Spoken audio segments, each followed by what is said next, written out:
Hello everyone, and welcome to Overcast. This is episode number 39 of Overcast, and I am Frostee, and this right here is Old Sawfty. But this is Overcast, your place for Overwatch news, as we creep so close to launch. Oh yes, but we are so glad to be here. Remember that you can follow us on Twitter, that is at Overcast Show. You can also go to our blog page at theovercastshow.blogspot.com. Head over to frozenfoxradio.com so you can learn about this and all of the other shows on the Frozen Fox Radio Network. Hit up our Facebook page. Thank you for watching the video version of this on YouTube if you are, and for listening to the audio version, which is on iTunes, Stitcher, Podbean, and the Google Play Music Store. That's all the formalities. So got those out of the way. Get it out of the way. Just sweep them to the side. Let's just talk about what we've been doing this week. And if you can see behind me, there's nothing. There's just gone. Just this, and that's about it in front of me, because this is the last thing that will be recorded in this office, in this studio. That's it. Done. Yep. I will be heading back out to the Rocky Mountain West after this. Say goodbye to the dirty South. Say goodbye. My wife could not be happier. I bet not. So that's pretty much all I've been doing, and I did get another podcast job actually this week, surprisingly. Very cool. I'll be working with the Legal Talk Network, and I am the producer for the American Bar Association law student podcast for the next year. So congratulations, man. pretty cool thing in podcasting. So I get to see how like another podcast network works. That's awesome. Coincidentally, they are based in Denver, so I can actually hit up their home studio when I'm going to be going to school. So that's kind of cool. How about you? How about you, Sawfty? Well, lots of hype this week. Next week is Memorial Day weekend, so it'll be a 4-day weekend for me because of my job schedule, and all little salivation here for some Overwatch. Very excited. Hype. That's pretty much all week. Yeah. Hype for the Indy 500 is next weekend. No! And No, the Monaco Grand Prix. No, none of that matters. Overwatch is coming. And unfortunately, I can't really eat anything yet. But for those of you listening on the download, I'm sorry for that. So I'm still sticking to crackers and little stuff. My wisdom teeth aren't healing so well. I still got really big puffy cheeks. So that's happening. But actually, as you happen to mention it, I got asked to come on to another Overwatch podcast. Nice. So we'll see where that goes. And not sure how that's going to develop, but we'll see for now. And that's pretty much been my whole week, really. What show is it? I don't want to disclose yet. Okay. Well, because I don't know. You tell us later then. Yeah, I'll tell you later. Then we will we'll rep them and we'll tell everybody to go watch it too. Or That sounds listen. great. And Ova, what have you been up to? Ova? We can't hear you. No, he is. I think he's out of town on work, so it's sad. But I think he should be back next week. If he's out of town next week, then something is wrong because it is launch week. My collector's edition, speaking of launch, is I think sitting at home, but my other home, it's not even here. I can't wait to see. Are you going to do maybe a little unboxing for us with that statue? I can't wait. I'm definitely going to have to show that off. So awesome! That's great. So why don't we just talk about the topics for the week right now? Just get right into it. Let's do it. There's not a lot of topics as we're right on the edge of launch, but we'll get you everything. I think we've covered everything that's going to be here. So we are right on the verge of launch. I mean, we're like, what, 2 days away now? Yeah, we'll get real close. Because not only is launch not on the 24th, it's on the 23rd now. Yeah. They keep moving it back. Why not just have it tomorrow? I'm okay with tomorrow. Just do it now. We're good. Yeah. So many people already have the game at this point. That's true, yeah. And there was a patch for it that went live just last night. So. Yep, that's right. I saw that and I went, what? When you see that little message that says Overwatch now playable in your mind, and you're like, oh sweet, it's playable now. Oh. Yep. But yes, if you ordered it digitally, of course, you already have the ability to download.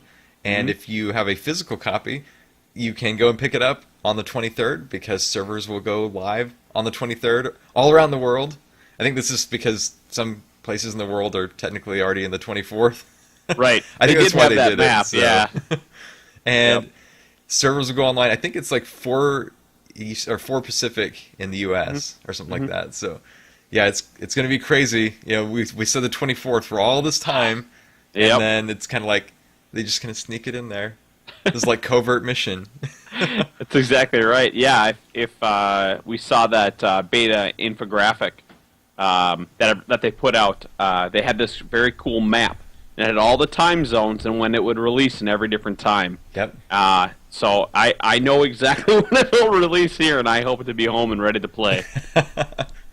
Oh goodness, it is going to be so good. But if you've ordered a physical copy, of course, like I said, you can go pick it up early. If you've got it from like Amazon or something like that, a lot of those have already shipped. Like I said, mine is I think sitting on my doorstep at the house I'm going to be moving to, so I have to go get somebody else to go pick it up for me, so it doesn't get lost over the next week.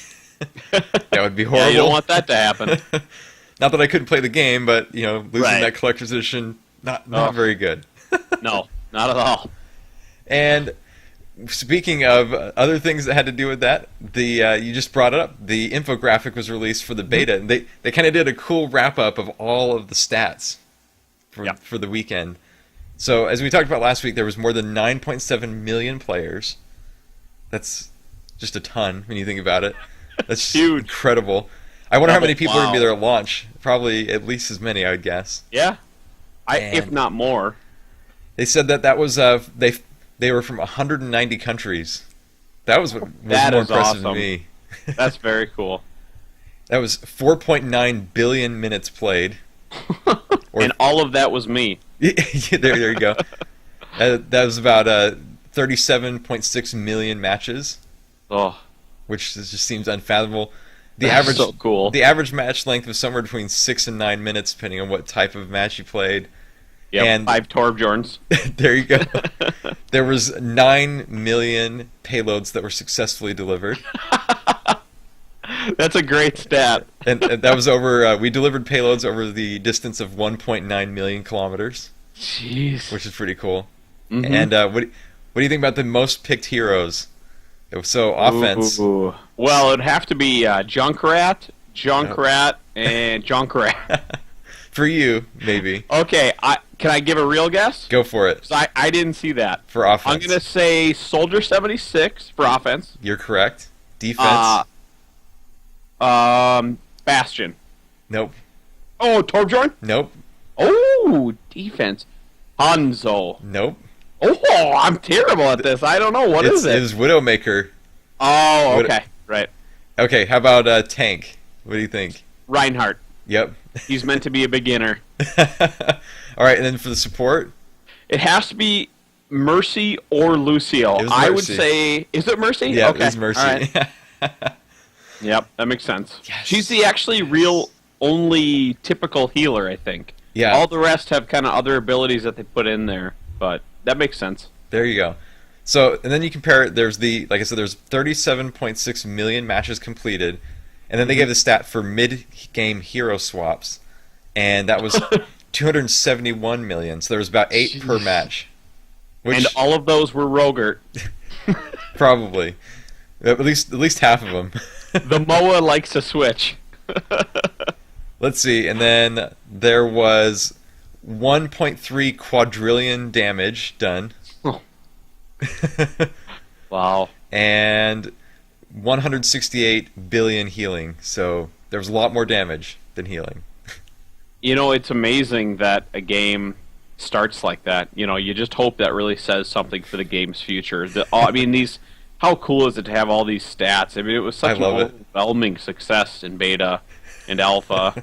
You know, one of them, I can't wait, man. I'm so stinking excited. I mean, we talked about there had to be like a spreadsheet behind the scenes, right? You know, we were like, there's got to be all this data.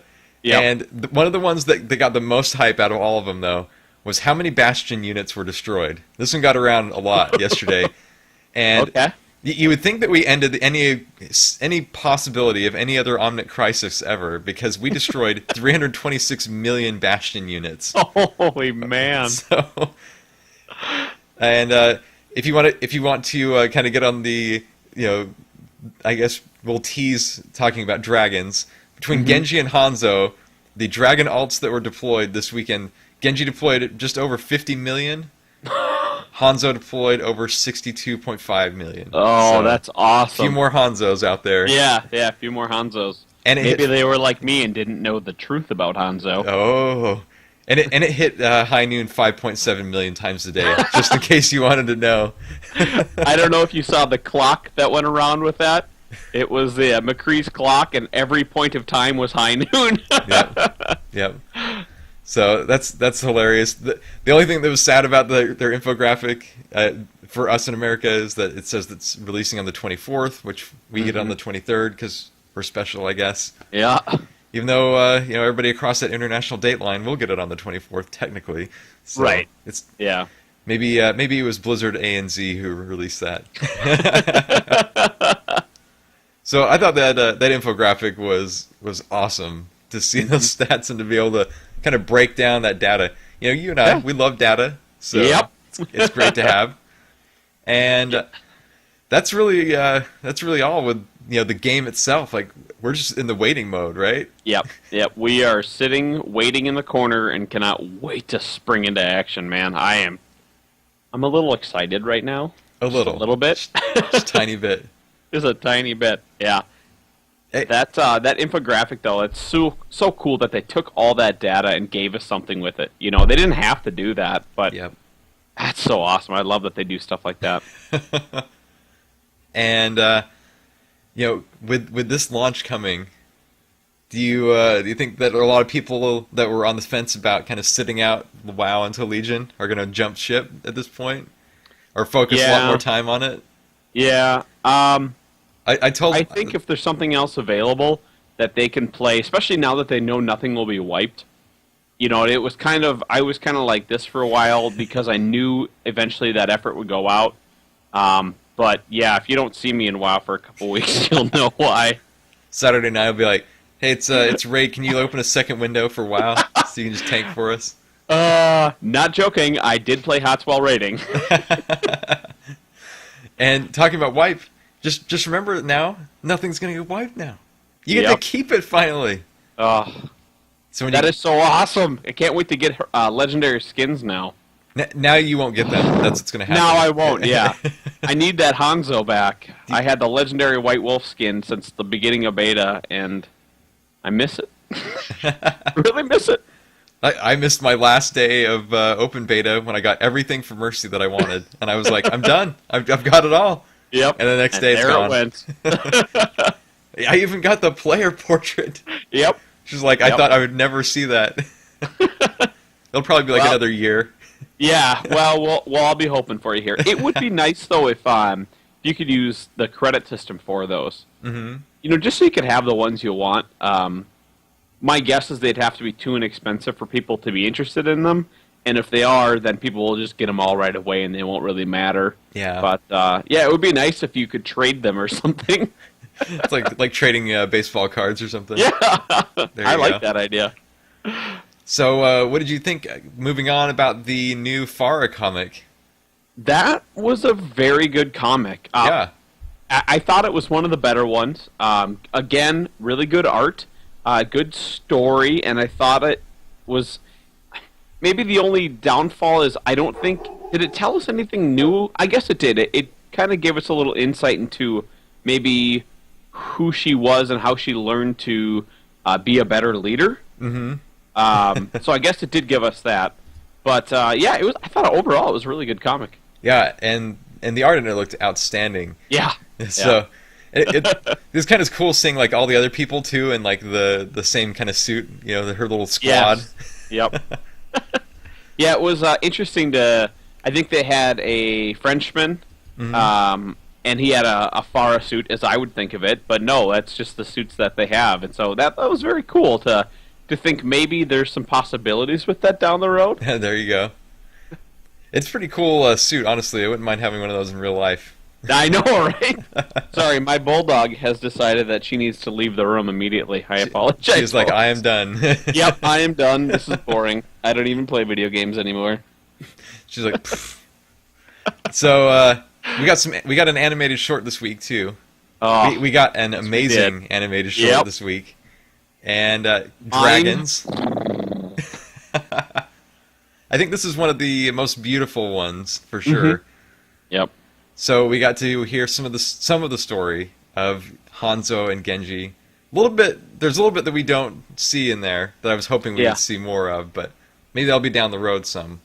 I hope so. I think this was probably one of the most successful, if not by an overwhelming margin. So I would guess that they would continue to develop that story. Mm-hmm.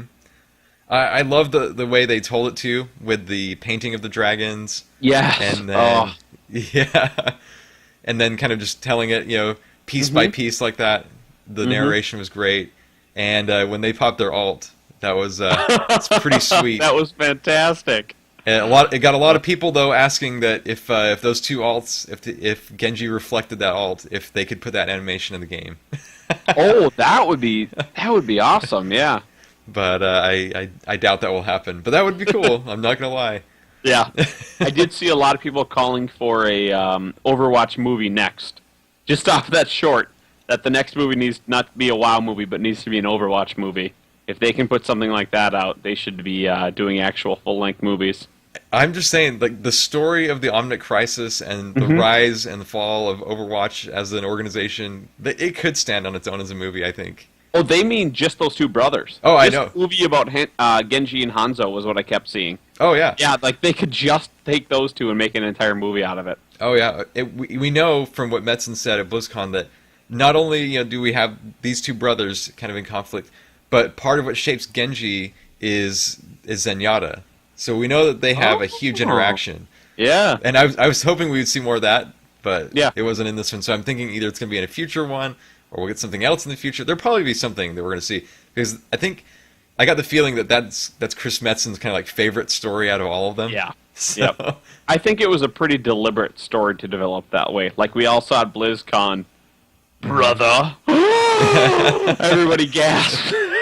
What are you talking about? Yeah, nobody knew the characters or anything, but they were just floored that these two... I mean, it was a pretty funny moment.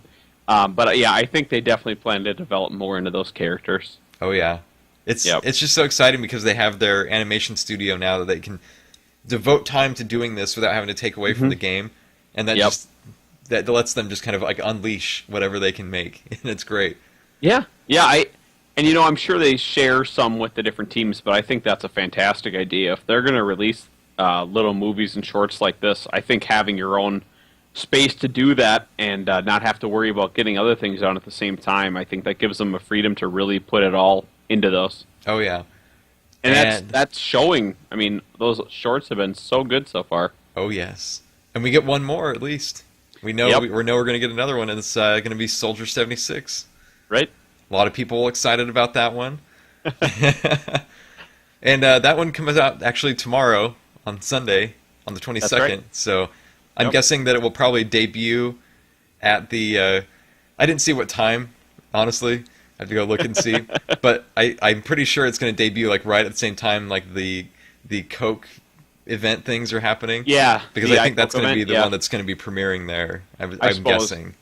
Yeah, that would make sense if Coke is going to promote the game across the country, that they would give them their own release. Yeah. That makes sense. They'll do it kind of like they did with the Xbox and PlayStation cinematics, and so they'll be like, okay, you have your exclusive time to play it wherever you are, and then we'll put it on YouTube or whatever. Yeah. So, that's actually a really good idea for them, though. They get it on so many different platforms, or, like with Coke, and their game gets promoted all over the place. I mean, they've done such an incredible job. It's amazing because if you think of it as just the game, you're like, how are they doing this? And then you think, well, they're Blizzard. They know what they're doing. But exactly. Yeah, so far, they've done just an amazing job with the promotions. We were talking earlier about the ultra large action figures across the country. Yep. We have seen the Diva in the cars that were out. Where was that at? That was at PAX East. PAX East, thank you. So yeah, they're doing a fantastic job of promotion. Shout out to their PR department. I mean, it's been so good so far. I've been thinking from the start, they are Activision Blizzard, and Activision, of course, they have been promoting first-person shooters for who knows how long, right, when you think about it. And when Blizzard goes to them and says, how do we do this? I'm sure. I mean, I know they operate independently, but Right. that on the back channels they're sharing like, hey, this is what we've done in the past. This is what we've done in the past. We give you some Absolutely. tips because this is Blizzard's first foray into this market. This is a whole Yep. new demographic, whole new market for them. So they are promoting the heck out of this game, but I love it. Yep. All Yep. the promotions are fantastic. And it's very cool to see that although Blizzard is going into this field that Activision kind of knows, it's still a Blizzard game. Mm-hmm. Their mark is all over this with the character development, all these individual stories. You can really tell that it's still Blizzard at core. Yeah, we're not getting Mountain Dew and Doritos promotions, but, yeah, like No. we would with Call of Duty. But Yeah. I never saw any giant action figures standing in the middle of No. the city, No. all around the world. I want those action figures to be at BlizzCon though. I want to see that. Oh, That'd be that so would be very cool. Yeah. Oh goodness! And then also, you were super excited about Widowmaker coming to Yep. Heroes of the Storm. Yep. And so the as new Nova someone may have predicted on this podcast, Widowmaker is coming not as a character but as a skin for Nova. So I think we all get that. It makes a lot of sense. Yeah. To do it that way instead of having the same type of character come in and have to develop those abilities. And like her, I can't remember Widowmaker's ability that lets her like slingshot across. I don't know how well that would have worked in. Yeah, like the grappling hook. The grappling hook, thank you. And I don't think, unless you're going to use those abilities, why even put the character in HOTS? So I think making a skin is a really good idea. I will definitely own it by the end of the day. I believe there's actually a package right now available that you can get both of them, There you both go. Nova and the skin. So if you're interested, definitely check that out. Nice. Yeah, and then it begs the question of like, what will be the next hero from the game to actually enter the Nexus? Junkrat. That the Junkrat could be interesting because you have somebody like at range, like lobbing grenades. Yep. I'm sorry, do I sound biased? I apologize. Imagine the Yeah. Riptire and HOTS, man. Oh, that would be awesome. I could definitely see though laying grenades and things like that in the game. I don't know that you'd want to jump on them like you do currently. A lot of Junkrat players love to slingshot themselves with their own landmines, but you could lay I the think, traps. You could. Yeah. But I think a lot of those abilities could translate. You can trap, you can bomb, you can do a lot of those things, and the Riptire would be so cool. the Riptire as an alt would be awesome.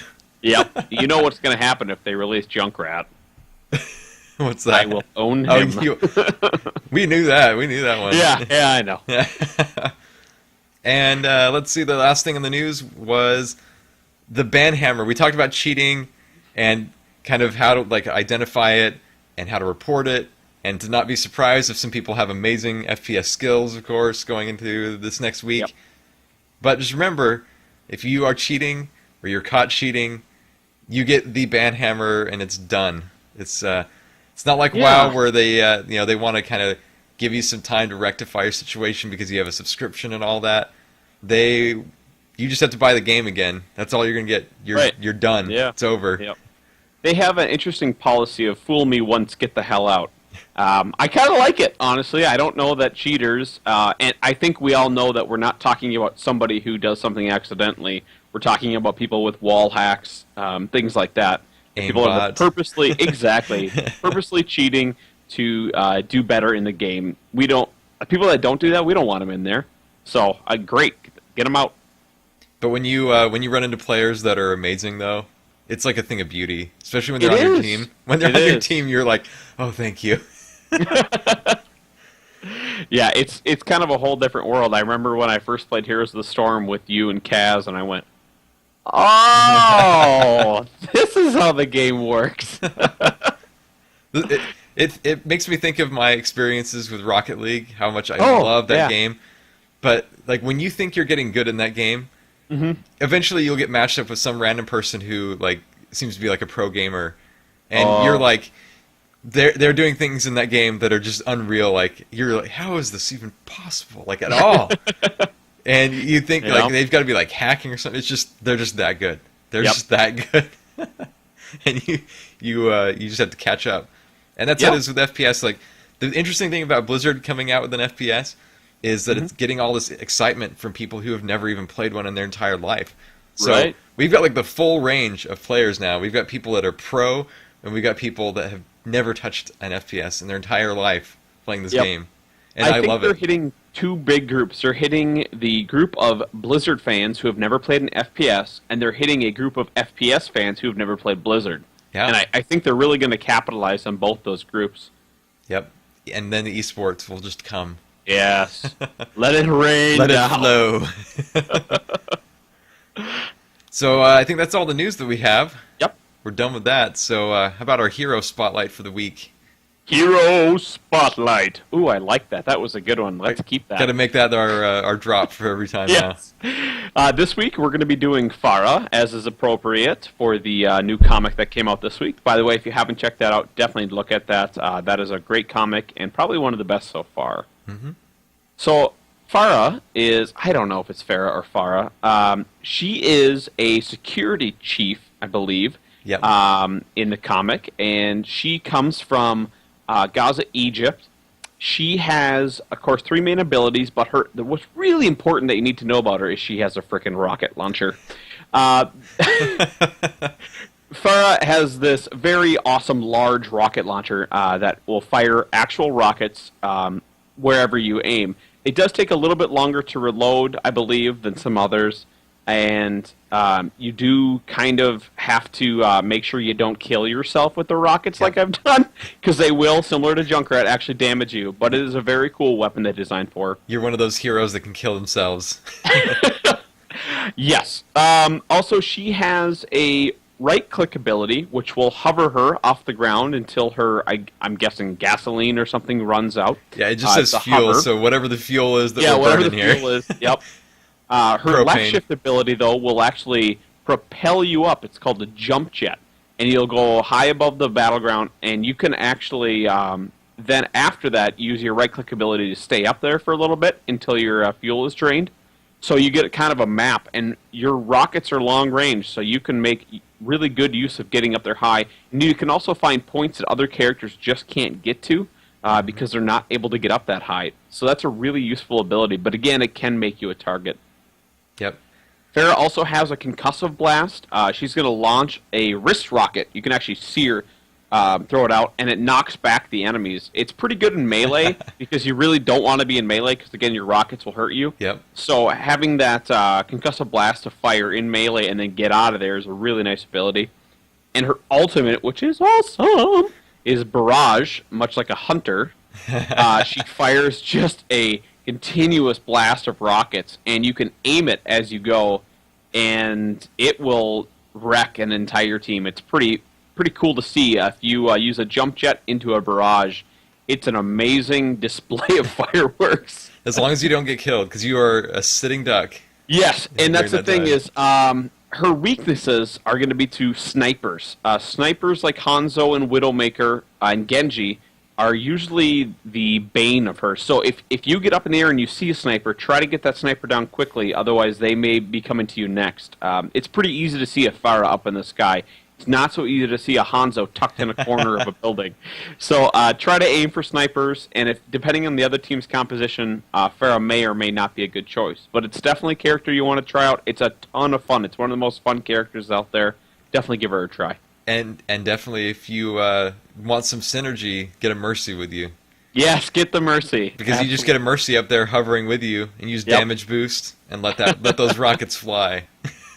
It's not quite the Mercy, Reinhardt, and pretty much anybody that can fire on top of a payload, but it's pretty darn good. There you go. Yes. It is. It's outstanding. And speaking of synergies, I didn't put it in the show notes, but I'd like to mention that Blizzard did put out as kind of like a pre-launch thing. They have like little cards for every hero, and they say who they're strong, who they're against, and who they would synergize with. I think.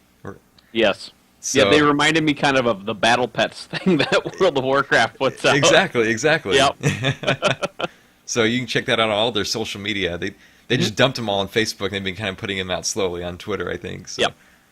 And, there we go. As for our Ask Overcast segment, I don't think we got any questions on any of the social media this week.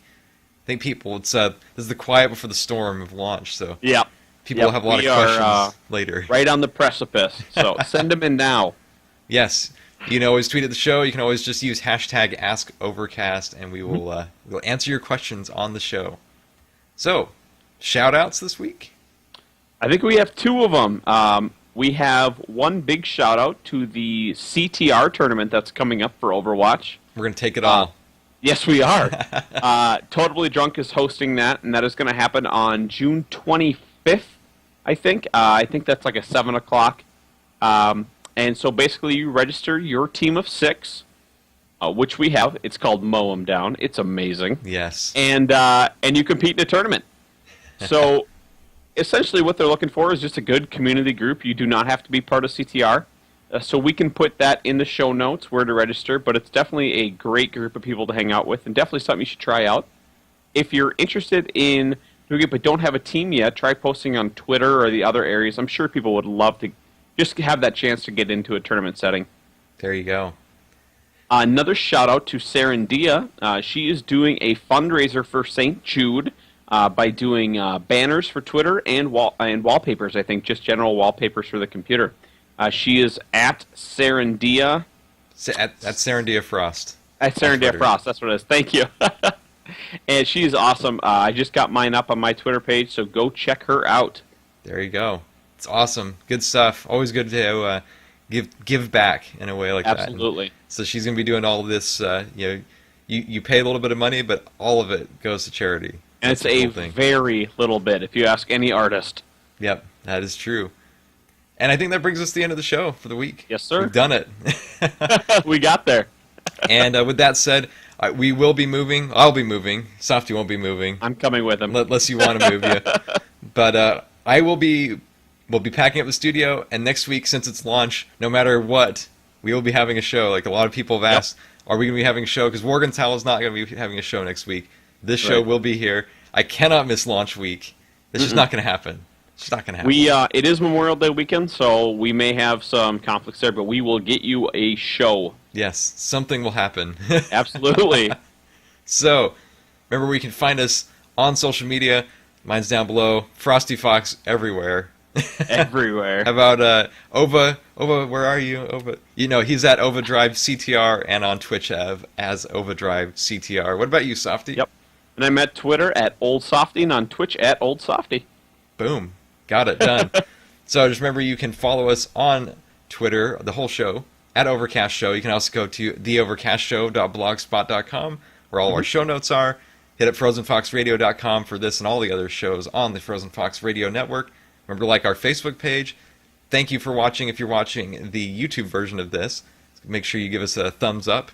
And then also, if you're listening to the audio version of this, either on iTunes, Stitcher, Podbeans, or Google Play Music, or some other way, if you just subscribe to our feed and download it to your phone, whatever it might be, thank you very much for that. Yeah, we're great. So, there you go. Episode 39 in the books. Thank you all for being here. I am Frosty.